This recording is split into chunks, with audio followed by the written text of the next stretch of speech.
बहुत बहुत स्वागत है आप सभी का। नमस्कार, मैं हूं आपके साथ प्रीति और आप देख रहे हैं सुबह 9 बजे। आइए एक नजर डालते हैं हेडलाइंस पर। तो राज्यों में चौथे दौर के चुनाव प्रचार का आज आखिरी दिन। जम्मू कश्मीर के 18 और झारखंड की 15 सीटों के लिए 14 दिसंबर को मतदान। कंपनियों के कारोबार को आसान बनाने का प्रयास। आज लोकसभा में वित्त मंत्री पेश करेंगे कंपनी संशोधन विधेयक। भारत में 12 और परमाणु रिएक्टर लगाएगा रूस। दोनों देशों के बीच ऊर्जा, रक्षा और व्यापार समेत 20 समझौतों पर हस्ताक्षर। उत्सर्जन को लेकर विकसित और विकासशील देशों के बीच उभरे मतभेद। लीमा जलवायु सम्मेलन के बेनतीजा होने की आशंका। चैंपियंस ट्रॉफी हॉकी में सेमीफाइनल में भारत, क्वार्टर फाइनल में बेल्जियम को 4-2 से दी मात। कल सेमीफाइनल में पाकिस्तान से होगा मुकाबला। सबसे पहले खबर विधानसभा चुनाव से जुड़ी हुई। जम्मू कश्मीर और झारखंड विधानसभा के चौथे दौर के लिए आज चुनाव प्रचार थम जाएगा। चौथे दौर में जम्मू कश्मीर के 18 और झारखंड की 15 सीटों पर 14 दिसंबर को वोटिंग होनी है। झारखंड में चौथे दौर में 217 उम्मीदवार चुनाव मैदान में हैं। सभी पार्टियों के दिग्गज नेता चौथे दौर के लिए चुनाव प्रचार करके अपनी पार्टी के लिए वोट मांग रहे हैं। आज शाम के बाद पार्टियों का जोर डोर टू डोर कैंपेन पर रहेगा। चुनाव आयोग शांतिपूर्ण और सुचारू मतदान के लिए सुरक्षा के पुख्ता इंतजाम कर चुका है। पिछले 3 दौर में दोनों राज्यों में मतदाताओं ने चुनाव में बढ़ चढ़कर हिस्सा लिया। वहीं रक्षा मंत्री मनोहर पर्रिकर ने कहा है कि आतंकी जम्मू कश्मीर में चुनाव में गड़बड़ी फैलाने की फिर कोशिश कर सकते हैं। उन्होंने कहा कि आतंकी मंसूबों से निपटने के लिए सेना पूरी तरह से चौकस है। रक्षा मंत्री ने गुरुवार को राज्य की सुरक्षा तैयारियों का जायजा भी लिया। रक्षा मंत्री बनने के बाद पहली बार श्रीनगर पहुंचे मनोहर पर्रिकर ने उरी हमले में शहीद जवानों को श्रद्धांजलि दी। बादामी बाग स्थित सेना की 15वीं कोर के मुख्यालय में उन्होंने युद्ध स्मारक पर श्रद्धा सुमन अर्पित किए। रक्षा मंत्री ने कहा कि उरी हमले से आम नागरिकों को बचाना सेना की बड़ी उपलब्धि है। उन्होंने कहा कि चुनाव में भारी मतदान के बाद आतंकियों में हताशा है। No, one thing is about as the election process is going on, the possibility cannot be ruled out till the elections and results are declared. We are alert for it. सेना की उत्तरी कमान के प्रमुख लेफ्टिनेंट जनरल DS हुड्डा ने रक्षा मंत्री को अंतर्राष्ट्रीय सीमा, नियंत्रण रेखा और वास्तविक नियंत्रण रेखा पर सुरक्षा हालात के बारे में बताया। पर्रिकर ने घाटी में सेना के अभियान पर चर्चा की। इलेक्शन में वोटिंग काफी ऊपर होने के कारण मुझे लगता है कि this is a attempt to get it down again, but we have managed to get good voting. You see the result of Tral, for example, from 1% to 37.8%. Is it? रक्षा मंत्री ने जवानों से बात भी की। उन्होंने कहा कि उनकी इस यात्रा का मकसद जम्मू कश्मीर की स्थिति से वाकिफ होना था। Bureau report, Rajya Sabha TV. बात संसद के कामकाज की जाए तो लोकसभा में आज कंपनी संशोधन विधेयक 2014 पेश किया जाएगा। वित्त मंत्री अरुण जेटली इस विधेयक को पेश करेंगे। केंद्रीय कैबिनेट ने 2 दिसंबर को नए कंपनी कानून में कई बदलावों को भी मंजूरी दी थी। इसमें कंपनियों के व्यापार को आसान बनाने के लिए कई प्रावधान किए गए हैं। लोगों से अवैध रूप से धन जुटाने वालों के खिलाफ सख्त कार्रवाई का भी प्रस्ताव है और इसके साथ ही न्यूनतम चुकता पूंजी, ऑडिट कमेटी को ज्यादा अधिकार, धोखाधड़ी से जुड़े अपराधों में जमानत में प्रतिबंध के प्रावधान भी शामिल हैं। साथ ही कंपनी को बंद करने के मामले को 2 सदस्य पीठ में सुनवाई और 2 साल या उससे ज्यादा की सजा वाले अपराधों की सुनवाई विशेष अदालतों में करने का प्रस्ताव किया गया है। नया कंपनी कानून इसी साल 1 अप्रैल से प्रभाव में आया था और इसके कई प्रावधान तो अभी परिचालन में आए भी नहीं है। प्रधानमंत्री नरेंद्र मोदी ने कहा है कि सरकार प्रभावी तरीके से शासन में सुधार लाने और भ्रष्टाचार से निपटने के लिए प्रौद्योगिकी का इस्तेमाल करेगी। गुरुवार को अमेरिकी अर्थशास्त्रियों के साथ मुलाकात में उन्होंने कहा कि तकनीक के इस्तेमाल से सरकार के फैसले लेने में मदद मिलेगी। अर्थशास्त्रियों के साथ मुलाकात में प्रधानमंत्री ने कहा कि कौशल विकास और रोजगार के अवसर पैदा करना सरकार की पहली प्राथमिकता है। बुनियादी ढांचे के विकास और डिजिटल इंडिया के जरिए ग्रामीण इलाकों में भी रोजगार के अवसर पैदा होंगे। प्रधानमंत्री ने कहा कि आर्थिक विकास में तेजी लाने के लिए टीम इंडिया बनाना चाहते हैं जिसमें राज्यों के मुख्यमंत्रियों की भागीदारी हो, जिससे राज्य भी तेजी से विकास कर सकें। बैठक में वित्त मंत्री अरुण जेटली भी शामिल थे। उन्होंने जल्द फैसले लेने और अर्थव्यवस्था में सुधार के लिए उठाए गए कदमों के बारे में जानकारी दी। केंद्र सरकार वस्तु और सेवा कर यानी जीएसटी राज्यों के बीच सहमति बनाने की दिशा में जुटी हुई है। हालांकि राज्यों ने जीएसटी बिल के मौजूदा मसौदे का विरोध किया है। राज्य सरकारें जीएसटी से होने वाले घाटे की भरपाई केंद्र से चाहती हैं। साथ ही राज्य पेट्रोलियम पदार्थों को प्रस्तावित कानून से बाहर रखने के पक्ष में भी हैं। जीएसटी पर बनी राज्यों की समिति अगले हफ्ते इस मसले पर फिर से वित्त मंत्री के साथ बैठक करेगी, जिसमें आगे का रास्ता निकालने की कोशिश की जाएगी। वित्त मंत्री अरुण जेटली ने इन मुद्दों का जल्द समाधान निकलने की उम्मीद जताई है। वित्त मंत्री अरुण जेटली ने जीएसटी पर राज्यों के वित्त मंत्रियों की अधिकार प्राप्त समिति के साथ बैठक की। बैठक में जीएसटी बिल के मसौदे पर चर्चा हुई। अधिकार प्राप्त समिति के अध्यक्ष और जम्मू कश्मीर के वित्त मंत्री अब्दुल रहीम राठेर ने कहा कि 3 मुद्दों पर अब तक सहमति नहीं बन पाई है। इनमें नुकसान की भरपाई, पेट्रोल पर टैक्स और एंट्री टैक्स शामिल है। राज्य चाहते हैं कि जीएसटी लागू होने के बाद कर घाटे की भरपाई केंद्र करे और इसके लिए बिल में प्रावधान हो। राज्यों ने एंट्री टैक्स और पेट्रोलियम पदार्थों पर टैक्स को जीएसटी के तहत लाने का भी विरोध किया। जीएसटी लागू होने के बाद एक्साइज और सर्विस टैक्स खत्म हो जाएंगे। Petrol and petroleum products should be kept out of GST. We have told the Honorable Finance Minister that GST compensation fund should be created and it should be provided in the Constitution. वित्त मंत्री अरुण जेटली ने राज्यों के साथ बैठक को सकारात्मक बताया। कृष्णानंद त्रिपाठी, राज्यसभा टीवी। केंद्रीय रिजर्व बैंक के मुताबिक भारत का चालू खाते के घाटे का स्तर फिलहाल चिंता का विषय नहीं है। हालांकि गवर्नर रघुराम राजन ने कहा है कि इसकी दिशा पर नजर रखने की जरूरत है। देश के चालू खाते का घाटा यानी करंट अकाउंट डेफिसिट जुलाई से सितंबर की तिमाही में 10.1 बिलियन डॉलर पर आ गया, जो कि जीडीपी का 2.1% है। पिछले साल इस दौरान चालू खाते के घाटे का स्तर 5.2 बिलियन डॉलर था, जो कि जीडीपी का 1.2% था। ऐसा सोने के आयात में आई तेजी और निर्यात में आई कमी के कारण हुआ। हालांकि आरबीआई के गवर्नर रघुराम राजन के मुताबिक ये ज्यादा चिंता की बात नहीं है। My sense is that the fall in oil prices will give us some cushion going forward.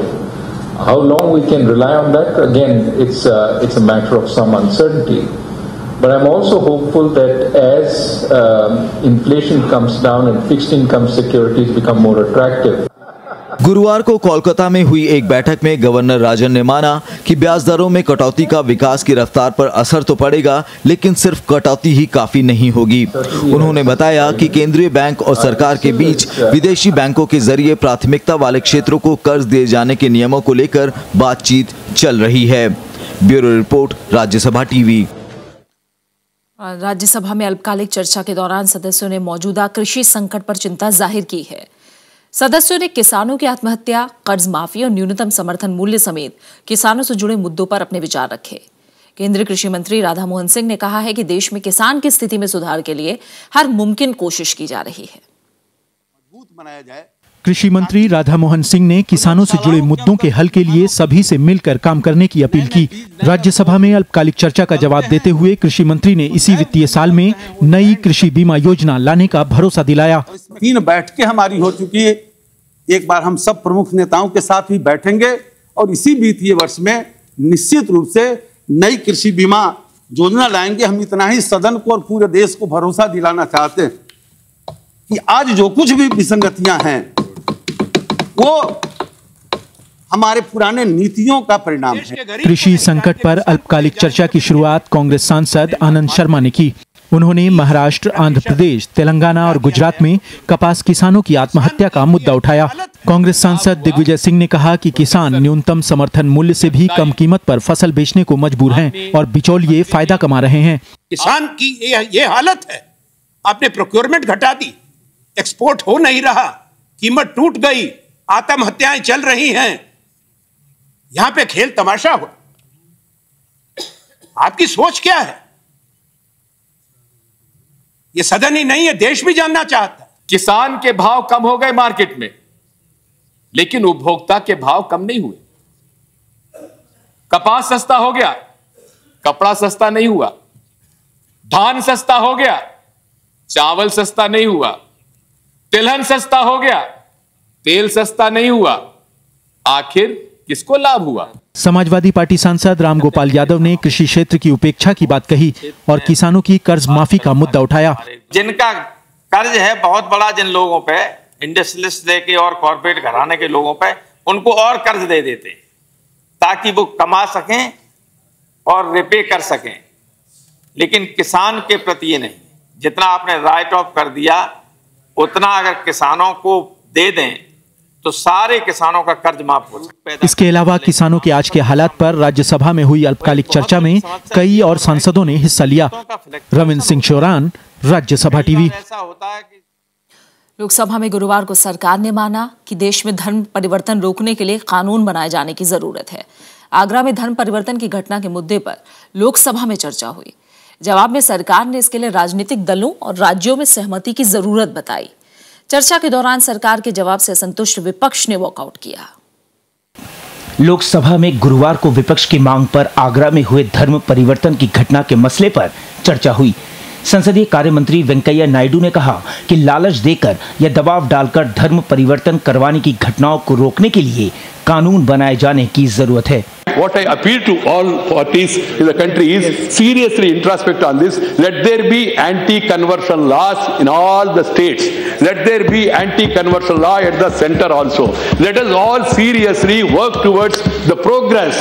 इससे पहले इस मुद्दे पर विपक्ष ने आगरा की इस घटना की निंदा की। कांग्रेस ने इस मुद्दे पर प्रधानमंत्री का जवाब मांगा, जबकि टीएमसी ने देश में विभाजनकारी घटनाओं को रोकने पर जोर दिया। जवाबदेही इस सदन में और इस देश के प्रति प्रधानमंत्री का बनता है और उनके तरफ से हम स्पष्टीकरण और जवाबदेही चाहते हैं। पूरा विश्व आज भारत को देख रहा है। टीटी कृष्णमाचारी और के मुंशी ने क्या कहा था आर्टिकल 25 पर जब बहस हो रही थी, आप इस तरह का कानून नहीं बना सकते कि आप कोई अपना मजहब तब्दील ना करे। कई भेदभाव हैं, उन सारे भेदभावों पर हम लोग यहाँ संकल्प लें और एक प्रस्ताव किया जाए, प्रस्ताव पास किया जाए। I am worried and I'll again through you sir appeal to the members of the ruling party. Sir, let us give up this divisive attitude. इससे पहले आगरा में धर्म परिवर्तन के मुद्दे पर विपक्षी दलों ने प्रश्नकाल स्थगन का नोटिस दिया था, जिसे स्पीकर सुमित्रा महाजन ने नियमों के विपरीत बताकर नामंजूर कर दिया। श्याम सुंदर के साथ प्रणव गोस्वामी, राज्यसभा टीवी। नर्सरी दाखिले पर प्राइवेट स्कूलों की एक्शन कमेटी ने अपने दिशा निर्देश जारी कर दिए हैं। एक्शन कमेटी के गाइडलाइंस के मुताबिक दाखिले के लिए कॉमन पॉइंट फॉर्मूला नहीं होगा। स्कूल खुद तय कर सकते हैं कि किस वर्ग में कितने पॉइंट होंगे। हालांकि नर्सरी दाखिले में जनरल कैटेगरी के लिए सिर्फ 25% सीटें रखी गई हैं। दिल्ली हाईकोर्ट की 2 सदस्यीय पीठ के फैसले से पहले ही नर्सरी दाखिले के लिए निजी स्कूलों के बीच बैठकों का दौर शुरू हो गया था।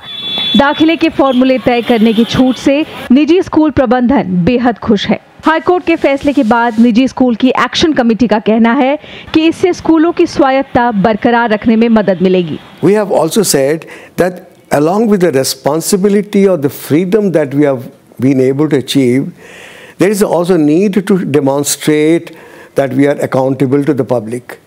And we must demonstrate very clearly that here we are very clear and transparent in our policy. Action committee ने तय किया है कि स्कूल सिबलिंग के लिए 20%, एलुमनाई के लिए 5% और जनरल कैटेगरी के लिए 25% तक सीटें रख सकता है। स्कूलों को 25% सीटें आर्थिक रूप से कमजोर बच्चों के लिए, 20% मैनेजमेंट कोटा और 5% सीटें स्टाफ के लिए रिजर्व रखनी होंगी। एक्शन कमेटी ने दूरी के कैटेगरी को रद्द कर दिया है। Whatever we do, we should do unitedly. There should not be any kind of a message be given to the parents where the parents can think that again there is a question of mess. People are giving direction in different ways. We should adopt a uniform policy of admission, as I suggested, based on rationality, reasonability and transparency. Guidelines के तहत स्कूलों में nursery दाखिले के लिए आवेदन प्रक्रिया 20 दिसंबर से शुरू होगी और अधिकतम 20 जनवरी तक चलेगी। स्कूलों को दाखिला संबंधी सभी प्रक्रिया 31 मार्च 2015 तक पूरी करनी होगी। स्मृति रस्तोगी के साथ अनु दीवान, राज्यसभा टीवी। दिल्ली में ई रिक्शा पर रोक हटाने के बाद भी इनका परिचालन सभी सड़कों पर नहीं हो सकेगा। दिल्ली के परिवहन विभाग ने राजधानी की 236 सड़कों पर ई रिक्शा चलाने और इसकी पार्किंग पर रोक लगा दी है। परिवहन विभाग की अधिसूचना उपराज्यपाल नजीब जंग से मंजूरी मिलने के बाद जारी की गई है। परिवहन विभाग के मुताबिक ये अधिसूचना मोटर वाहन अधिनियम 1988 की धारा 59 के सेक्शन 115 के तहत जारी की गई है। इसके तहत नई दिल्ली 77, सेंट्रल दिल्ली की 19 सड़कें शामिल हैं। ये फैसला जन सुरक्षा और दिल्ली की आम जनता की सुविधा के मद्देनजर लिया गया है। हाईकोर्ट के निर्देश पर दिल्ली में जुलाई से ही ई रिक्शा के परिचालन पर रोक है और इसे फिर से शुरू करने के लिए केंद्रीय परिवहन विभाग ने ई रिक्शा के लिए दिशा निर्देश जारी किए हैं। फिलहाल यहां एक छोटा सा ब्रेक और ब्रेक के बाद रूस पर और ज्यादा प्रतिबंध लगाने के खिलाफ ओबामा।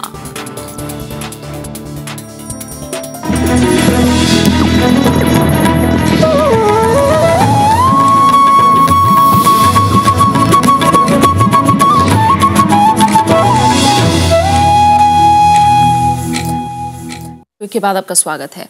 भारत और रूस ने गुरुवार को 20 ऐतिहासिक समझौते किए हैं।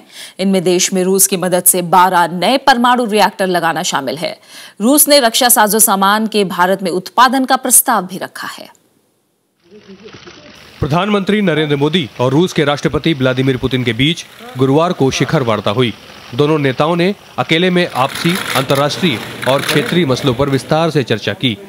दोनों देशों के बीच 20 समझौतों पर हस्ताक्षर हुए हैं। प्रधानमंत्री और रूसी राष्ट्रपति की मौजूदगी में इन पर दस्तखत हुए। दोनों देश तेल और गैस, परमाणु ऊर्जा, स्वास्थ्य क्षेत्र और सुरक्षा बलों के प्रशिक्षण में सहयोग पर सहमत हुए हैं। रूस में विशेष खनिजों के खनन और बुनियादी ढांचे में निवेश पर भी सहमति बनी। रूस ने अत्याधुनिक हेलीकॉप्टरों के भारत में निर्माण का प्रस्ताव रखा। वहीं भारत ने रूस के रक्षा उपकरणों के लिए भारत में कारखाना लगाने का विचार रखा। President Putin and I discussed a broad range of new defense projects. We also discussed how to align our defense relations to India's own priorities, including Make in India. We have reached the level of a close production cooperation. The implementation of the missile program BrahMos is a testimony to that. I'd like to say that there are other projects such as the joint development of a multifunctional jet fighter and a multi-role transport aircraft. This is another stride in our cooperation. दोनों देशों का मुख्य जोर व्यापार और आर्थिक मुद्दों पर रहा। तेल, गैस और हाइड्रोकार्बन के क्षेत्र में भी सहयोग बढ़ाने पर सहमति बनी। प्रधानमंत्री ने रूस को ऊर्जा सुरक्षा में अहम साझीदार बताया। दोनों देशों ने तेल और गैस क्षेत्र में सहयोग बढ़ाने पर जल्द विचार की बात कही। Energy security is critical for India's economic development and creating jobs for our youth. Russia is also a key partner in this area. We have talked in detail the practical measures aimed at diversifying our bilateral trade and at further increasing our investment. We have agreed to stimulate our companies to cooperate more closely and to work closely. दोनों देशों ने माना कि दुनिया में इस समय कई चुनौतियां हैं और एक दूसरे पर भरोसा ही मजबूत रिश्ते की बुनियाद है। भारत और रूस के बीच ये 11वीं सालाना शिखर बैठक थी। बारी बारी से ये दिल्ली और मॉस्को में आयोजित की जाती है। अखिलेश सुमन, राज्यसभा टीवी। अमेरिकी राष्ट्रपति बराक ओबामा ने आगाह किया है कि अगर रूस के खिलाफ प्रतिबंध बढ़ाए जाते हैं तो इसका प्रतिकूल असर हो सकता है। उनके मुताबिक ऐसा करने से यूरोप 2 भागों में बढ़ जाएगा और यूरोपीय देशों और अमेरिका के बीच संबंध खराब हो सकते हैं। दरअसल अमेरिका के कई नेता यूक्रेन मसले पर रूस पर और ज्यादा प्रतिबंध लगाने की वकालत कर रहे हैं। The notion that we can simply ratchet up sanctions further and further and further, and then ultimately Putin changes his mind, I think is a miscalculation. What will ultimately lead to Russia making a strategic decision is if they recognize that Europe is standing with us and will be in it for the long haul, and we are in fact patient. And if they see that there aren't any cracks in the coalition, then over time you could see them saying that the costs to their economy outweigh whatever strategic benefits that they get. अब से हर साल 21 जून को अंतर्राष्ट्रीय योग दिवस मनाया जाएगा। संयुक्त राष्ट्र ने 21 जून को अंतर्राष्ट्रीय योग दिवस मनाने के प्रस्ताव को मंजूरी दी है। इस कदम का स्वागत करते हुए प्रधानमंत्री नरेंद्र मोदी ने ट्विटर पर पहली प्रतिक्रिया में कहा कि उनके पास इस खुशी को बयां करने के लिए शब्द नहीं है। प्रधानमंत्री ने उन सभी 177 देशों को धन्यवाद दिया है जिन्होंने अंतर्राष्ट्रीय योग दिवस के प्रस्ताव को समर्थन दिया। संयुक्त राष्ट्र में भारत के राजदूत अशोक मुखर्जी ने अंतर्राष्ट्रीय योग दिवस संबंधी प्रस्ताव पेश किया और 177 देश इसके सह प्रायोजक बने। सितंबर में संयुक्त राष्ट्र महासभा के सालाना सत्र को संबोधित करते हुए प्रधानमंत्री नरेंद्र मोदी ने 21 जून को अंतर्राष्ट्रीय योग दिवस मनाने का सुझाव दिया था। पेरू की राजधानी लीमा में चल रहे जलवायु शिखर सम्मेलन का आज आखिरी दिन है। इस बार की बैठक में भी विकसित और विकासशील देशों के बीच कार्बन उत्सर्जन जैसे मसलों को लेकर आरोप प्रत्यारोप का दौर शुरू हो गया है। लीमा में चल रही जलवायु परिवर्तन पर शिखर बैठक फिर से विकसित और विकासशील देशों के बीच आरोप प्रत्यारोप का शिकार बनती नजर आ रही है। अमेरिकी विदेश मंत्री जॉन कैरी ने विकासशील देशों पर पर्यावरण की बर्बादी का ठीकरा फोड़ते हुए उन्हें तुरंत कदम उठाने की सलाह दी। More than half of global emissions, more than half, are coming from developing nations. So it is imperative that they act too. And at the end of the day, if nations do choose the energy sources of the past over the energy sources of the future, they'll actually be missing out on the opportunity to build the kind of economy that will be the economy of the future and that will thrive and be sustainable. ऐसे में विकासशील देशों का कहना है कि पर्यावरण और जलवायु को बचाने के लिए सभी को साथ मिलकर चलना पड़ेगा। Creo también que ha llegado el momento de considerar esta tarea bajo la misma óptica y con los mismos esfuerzos con los que nos enfrentamos mundialmente al narcotráfico y al terrorismo. Y estamos exigiendo a los estados, a países que contaminan con fuerza, que tienen que bajar las emisiones y cumplir con los compromisos. Creo que इस बीच संयुक्त राष्ट्र महासचिव ने आगाह किया कि अगर अब कदम नहीं उठाए जाते तो स्थिति को संभालना बहुत मुश्किल होगा। Have been talking over the last 2 decades. Now it is time to begin real, serious negotiations based on draft text. A non-paper is not an option. I urge all delegations to overcome all procedural matters and deliver a draft negotiating text. Lima में जलवायु परिवर्तन पर चल रहा COP20 सम्मेलन आज खत्म हो रहा है। इस बीच शहर में इस सम्मेलन को सफल बनाने के लिए लोगों ने सड़कों पर रैलियां निकाली और नेताओं से ठोस कदम उठाने की अपील की। उधर न्यूयॉर्क में भी लोग संयुक्त राष्ट्र की इमारत के बाहर प्रदर्शन करते दिखे। आज इस सम्मेलन के खत्म होने के बाद अगला सम्मेलन अगले साल COP21 पेरिस में होगा। Bureau report, Rajya Sabha TV. बात खेलों की करते हैं। कल का दिन भारतीय हॉकी के लिए खास रहा। भुवनेश्वर के कलिंगा स्टेडियम में चैंपियंस ट्रॉफी को क्वार्टर फाइनल में भारतीय पुरुष टीम ने बेल्जियम को 4-2 से हरा दिया। सेमीफाइनल में शनिवार को भारत के सामने पाकिस्तान की चुनौती होगी। भारत लगातार दूसरी बार चैंपियंस ट्रॉफी के सेमीफाइनल में पहुंचा है।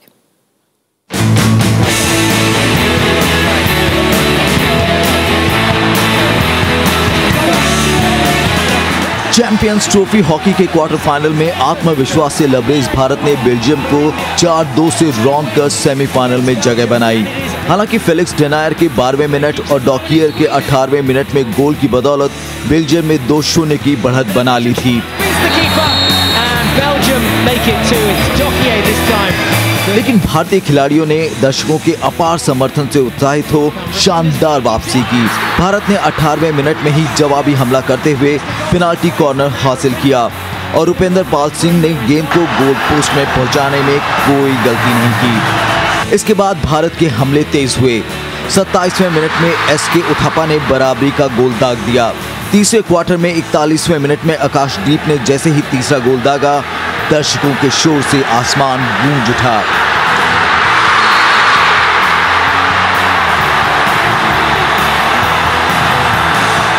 भारत का दबाव लगातार बढ़ता जा रहा था और 49वें मिनट में कप्तान सरदार सिंह के शानदार पास पर धर्मवीर सिंह ने चौथा गोल दाग दिया।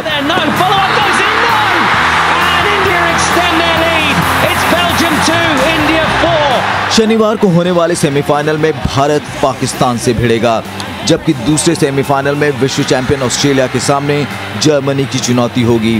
पाकिस्तान ने क्वार्टर फाइनल्स में नीदरलैंड्स को 4-2 से मात दी।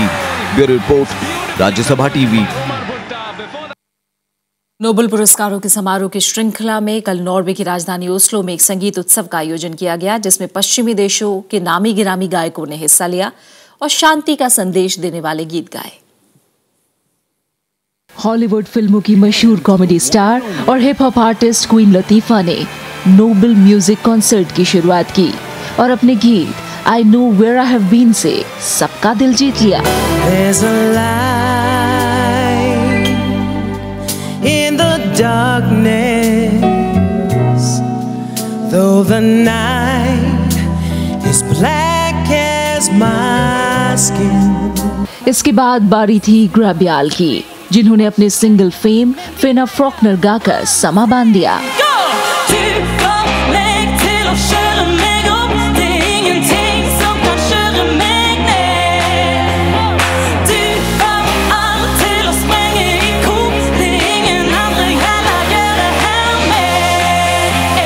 इससे पहले पुरस्कार वितरण समारोह के दौरान भारत की मशहूर सरूद वादक उस्ताद अमजद अली खान साहब ने शांति का राग बजाया।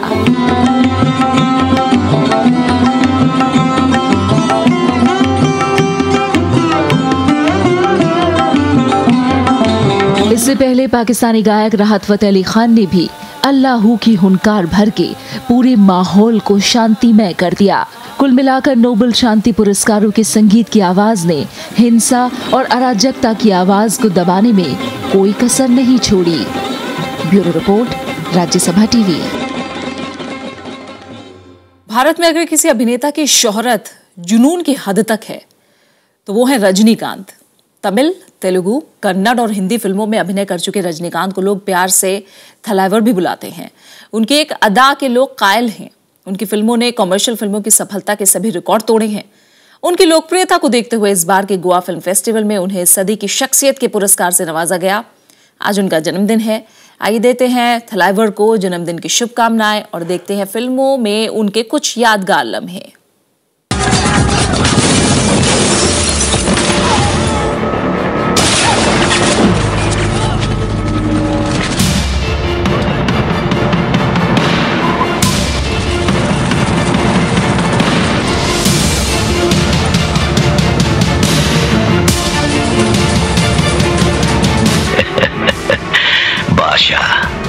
मानिक बादशाह।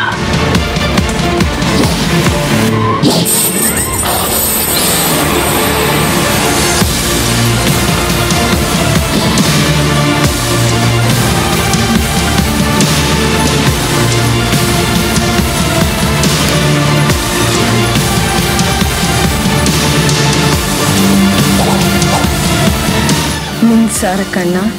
Thank you thank you thank you thank you thank you. जीवना ये कर रहा है।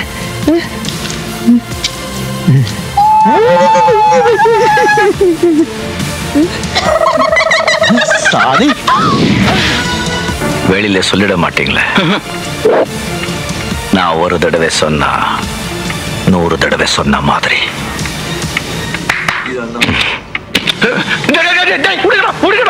கண்ணா பண்ணிங்க தான் கூட்டமா வரும்.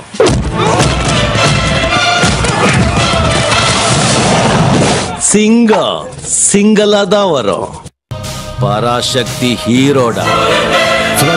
பேரை கேட்ட உடனே சும்மா அதறது இல்ல. अगर तुम माफी मांगने के लिए मेरे पीछे आ रही हो तो भूल जाओ और चले जाओ. Get out. मैं कहाँ जाऊँ जी? वो सामने है ना, वो तेरा खोली है. वहां जाके मर. ये मेरी खोली है? अम्मा, वो तेरा खोली है, ये मेरा खोली है. वो टैक्सी है, ये जग्गू है. ये जमीन है, वो आसमान है. राय अब आखिर में एक नजर डालते हैं हेडलाइंस पर।